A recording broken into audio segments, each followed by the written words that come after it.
Gbogbo ẹ̀yin tẹ́ make order yín ti dé. Gbogbo ẹ̀yin tẹ́ dẹ̀ ṣe àtìlẹ́yìn lórí àṣeyọrí menopause reversal and ovulation herbal egg quality improvement. A dúpẹ́ lọ́dọ̀ yín púpọ̀ jù. Fún wọn tó bá ṣe ń ṣalábàpàdé fídíò yìí, egbòogi kan tá ti fi tọ́jú ọ̀pọ̀lọpọ̀ àwọn èèyàn tọ́lọ́ ń lò ń sábàbí láwọn obìnrin tí wọ́n ti wọ menopause tí wọ́n ti ń jákun orí Ọlọ́run ọba lórí pé àwọn máa dọlọ́mọ láyé.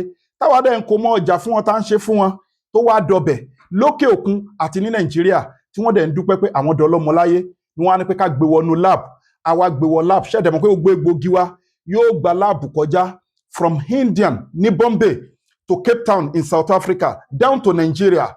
Ṣó ti yẹ yín nísìn ó ti dé ẹ wá máa gbà kẹ̀tíkẹ̀tí ẹ WhatsApp wa lórí +234 810 913 1425. Àyìn obìnrin tẹ̀ tí wọ menopause ṣe mọ̀ pa ní pákéjì titi yín tẹ́lẹ̀ náà tẹ́ ń rà lóríṣiríṣi tó tẹ̀dẹ̀ ń dúpẹ́ fọ́lọ́run. Ṣùgbọ́n àwọn tó ti wọ menopause tá a gbìyànjú tẹ́lómi rò pé tóun ò bá rí píríọ̀dù òun mọ́ òun ò lè di ọlọ́mọ láyé látẹ́kínà tó mìíràn mọ́tì láì ó lè di ọlọ́mọ láyé bí ìsìn láì tààlà. So òun la fi gbé egbògi jáde táwọn èèyàn dẹ̀ ń lò tí wọ́n ń dúpẹ́ fọ́lọ́run. Àwọn èèyàn ti make order a máa bẹ̀rẹ̀ sí ní deliver fún yín sìn. A kàn ní pé ká ṣe transparency lórí gbogbo ẹ̀yin tẹ́ ṣàtìlẹ́yìn pé náà irú kíní ẹ gbọ́dọ̀ máa ta lábẹ́lẹ̀ ẹ ṣe káwọn èèyàn máa gbà náà sí tó yẹ pé ó ń ṣiṣẹ́ 3-month package lélẹ̀ bismillah Saida. So nǹkan tí prof ti ń sọ lọ fún yín a dúpẹ́ lọ́dọ̀ Ọlọ́run egbògi náà ti dé àwọn tó ti lò sẹ́yìn wọ́n ń dúpẹ́ wọ́n ti ní ọmọ Ọlọ́run ló ní gbogbo ọpẹ́ torí wípé kò ń ṣe àwa là ń ṣe bí kò ṣe Ọlọ́run Ìlékiọlá gbogbo obìnrin tó ti wọ menopause pátápátá ẹ má jákàn orí Ọlọ́run látẹ́kínà tó bèèrè àmọ́tìláhì ẹ má sọ̀rọ̀ ìtínú nípa àríkí Ọlọ́run ó ń ṣẹlẹ̀ ó máa ṣẹlẹ̀ fún ẹbí ìsìnláhì tàbí. Kódà kí wọ́n jókòó sínú womb ẹ wọ́n jókòó sínú ovaries both natural and spiritual egbògi wá ń ṣiṣẹ́ fún bí ìsìnláhì tààlà wọ́n jókòó sínú womb wọ́n jókòó sínú ovaries ẹ ó ti ṣe kinní kan wọ́n mú period ẹ ni wọ́n gbà wọ ovulation ni wọ́n gbà wọ menopause ni gbàgbé bí ìsìnláhì tààlà.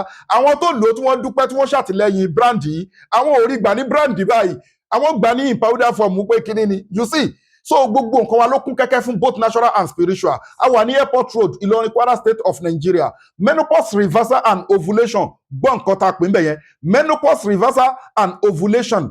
Herbal egg quality improvement. Herbal egg quality improvement ó ta lẹ́nu bismillah ta'ala eléyìí kọjá pé ìpolówó nǹkan tó ń ṣẹlẹ̀ làwa ń sọ o. Má jẹ́ kó rú ẹ lójú. Bẹ́ẹ̀ ni. Ó ń ṣẹlẹ̀ ìpín mẹ́ta ni menopause pín sí ìmíì máa ń wá prematurely àárí ọmọ 27-35 years 40 below 40 àti wọ menopause ò dẹ̀ tí ìbímọ òun ronú wípé ṣe é ṣe kó ní ọmọ rẹ̀ it is possible bí ìsìnláhì tààlà with our herbal egg quality improvement. Ọ̀nà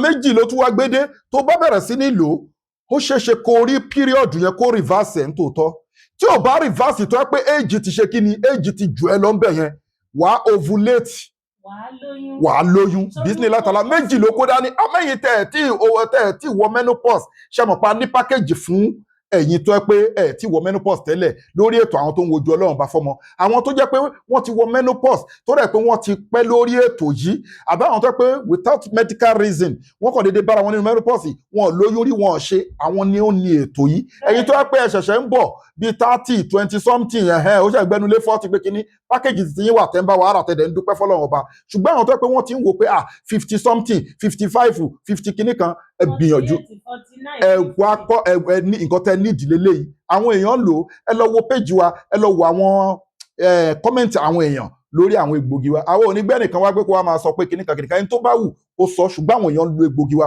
wọ́n ń dúpẹ́ fọlọ́run ọba nóbì tún díẹ̀ yín tẹ́ ti mọ̀ wá àwọn ò ní polówó irọ́ o ẹni tó bá tọ́ ja erùpẹ̀ yóò gbowó òkúta. ẹ̀yin tó ẹ ti natural náà tẹ́ mọ̀ pé natural ẹ ti wọ menopause ni ṣùgbọ́n ẹ ṣì ń retí ọmọ lọ́dọ̀ Ọlọ́run Ìlékiọlá bí ìsìnláhì egbògi máa ṣiṣẹ́ fún yín tóró possible both herbal even in medical way even nígbà mìíràn Ọlọ́run máa ń fi àjùlọ ẹ̀wọ̀n obìnrin tó ti wọ menopause á conceive naturally bẹ́ẹ̀ ni ó ń ṣẹlẹ̀ so ẹ wá lo egbògi wa ìkẹ́ dúpẹ́ lọ́dọ̀ Ọlọ́run ọba Ìlékiọlá. Ó kún kẹ́kẹ́ pẹ̀lú àwọn egbògi natural spiritually ó ti yé ìsìn gbogbo pé wọ́n jókòó sí wọ́n ṣe kíní kan wọ́n gbàgbé Ọlọ́run ọba ló ń control ayé. àtẹni tó wọ́n kò ju 40 lọ sí 45 ó ti wọ menopause ó dẹ̀ tí ìbímọ pé Sheikh Afagba International Limited under Global Dahiratu Dhikrlahi Islamic Organization on 0810 913 1425 A wà ní ìlú Ìlọrin, Airport Road, Ìlọrin, Kwara State of Nigeria.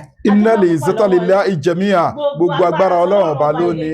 Àdúrà wa gbà o. Alhamdulillah, àdúrà wa gbà.